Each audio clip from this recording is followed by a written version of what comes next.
Hey, Dennis in Florida, got your new radio here. Appreciate the pre-order and your patience for this one. I'm a little bit behind, so anyone that's got a radio order in, I'll have it shipping out on Monday for you. So I do appreciate everybody's patience and your pre-ordering. That really helps me out, gives me the time that I need to get caught up and stuff and everything, and everything is kind of up front on the order screen what to expect. And I'm still not within the 7 business days. I think I'm like 4. I think this is 4. Maybe it's the 5th one.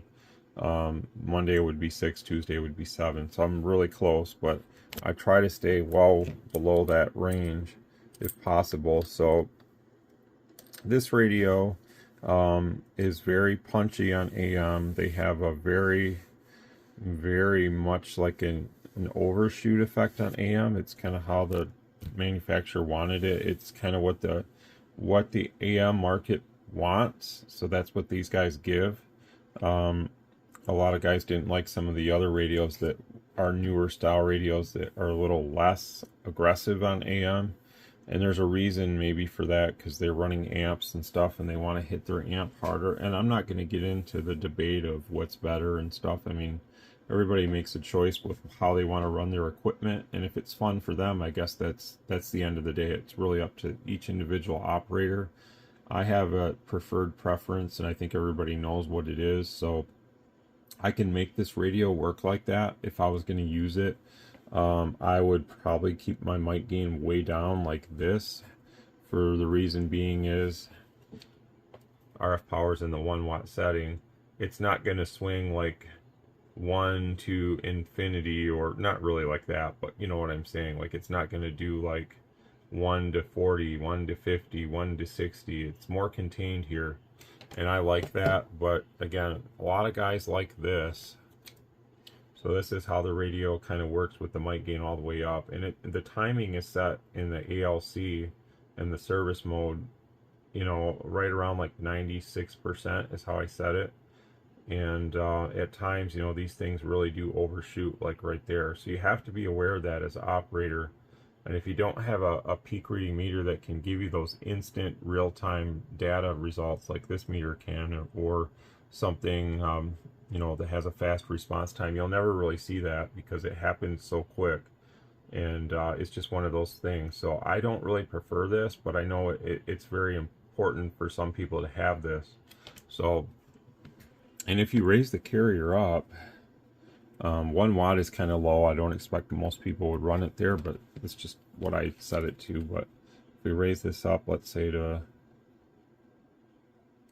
even here, like maybe 2.5, and get it somewhere around there. It's hard to, let me see.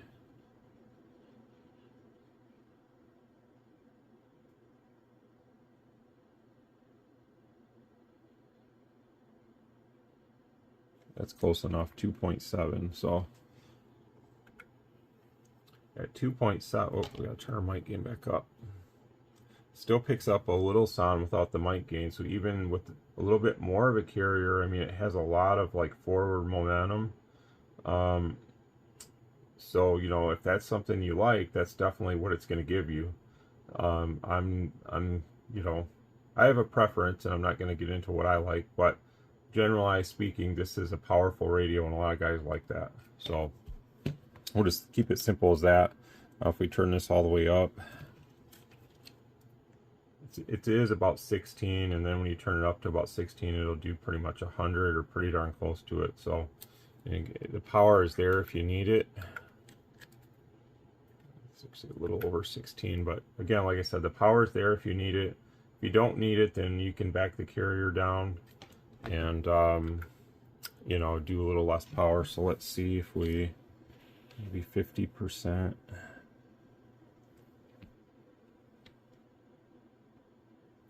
At 50%, it looks like it's about 5.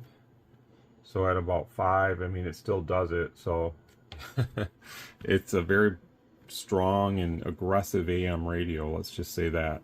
So regardless of what others might say in their opinions, I don't modify these in any way. I don't change the circuitry. It's exactly how it comes from Stryker. you know, I make a couple quick changes in the service mode by adjusting the timing of the ALC, and really what that does is only adjust the timing under a tone. With voice, the radio's firmware and design kind of takes over anyways, and what ends up happening is you do get levels of overshoot, and that's how you get 5 watts to 90 like you just saw. So if you like that, then that's probably a radio, this would be a radio that you would enjoy. If you don't like that and you want something different, there's other options out there. So it's basically up to user preference, and they cater to a certain market, and that market kind of wants what we're seeing here. So, you know, when I say market type of radio operation, there's nothing wrong with it if that's what some people like and it makes them happy. That's why we like to do this. We do this radio stuff to make us happy, and you know, there's a radio for every operating style. So enough about that. If we go to single sideband here, you know, it's going to do upwards of 60, 70, 80, sometimes 90. It's much cleaner now than what it is out of the factory, so just keep that in mind, that, you know, your ALC is way more controlled on sideband on this radio. Now you're not going to overshoot or anything. It's going to be a much more balanced and cleaner output on SSB, and that's something that I do here by adjusting it. Coming out of the factory, it's a little, I guess, too much is a good word, easy word to say. I think people can understand what I mean. It's too much, so it causes interference, extra bandwidth we don't need to occupy, that type of stuff. So it's gonna have a better output now, like a full-on HF rig would, something like ICOM or Yaesu or something. It's gonna work better. So yeah, that's basically what I do on sideband, is just give you a better overall signal quality. And what that ends up doing is just, you know, less bandwidth, maybe just a touch less consistent power, but you'd rather have a little less, because guys that run HF rigs and stuff already know that, you know, a 100-watt radio on sideband generally isn't always going to perform at 100 watts, and you don't ever want to push your radio to the full output because it's not good for it, and it's never going to get the maximum efficiency. A radio is designed to run a little less output, and it's going to work more effectively. And, you know, cleaner signal, less output kind of goes hand in hand. So, you know, HF rigs have very controlled and strong ALC, and even on AM they really clamp down and control, but it gives you a better overall, what I would call like quality signal, with none of that distortion factor that everybody seems to like. And that's why some guys actually prefer to run an HF rig on AM even. And I was actually, yesterday I was talking on 10 meter AM, and it was working really good. I was running my SDR with my HF amp up on like 29010 or something, and it was a lot of fun. So you know, having a nice clean sounding AM without all that really raspy distortion product and all that extra bleed over product is really enjoyable, because you can see the guy's signal on the SDR waterfall and stuff, and it just looked great. So, you know, that's the difference sometimes with the big swing and all that average power numbers and all that stuff that people like to beat down people's throats that you need. Is a lot of that's just distortion, and although it makes a watt meter look good, it doesn't really help your signal get out. So we got this one set up for you as good as I can, and just keep in mind that you know, using it here is technically not, you're not supposed to. I'm not going to tell you how to use your radio. Everybody at this point should know how to use radios, but what I will show you, so if we go to this VFO option here, you do have 12 meters, and I'll show that here in a second. So you can go here, channel selector to 1 megahertz, and now we can dial this down. So we'll go here, and we'll go up to 25 to make it easy. And then now we could dial within the band. And if you want to change the level here, you can do this, where it says COA, you can make that 1K, and that would make it easier within that band to tune around, that kind of thing. So that's how that works. You can use it on any part of the radio you want. If you don't want to use it, then just leave it in the banded option.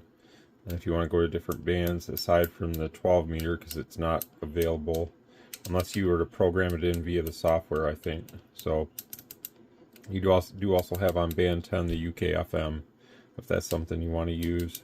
So I hope you enjoy it. It's definitely a fun radio to use, and people really like them. I like them. I haven't decided yet if I'm going to keep one for myself, because I still have a version 2 and I like that one. So I don't know if I'll end up getting rid of that one and keeping one of these, but this is the one going forward. So a lot of guys are enjoying them, and they're really happy with them. So I'm hoping that they do make a couple updates that I asked for. I don't know if they will, but that's out of my hands. I just recommended some stuff. And appreciate the order again, 73.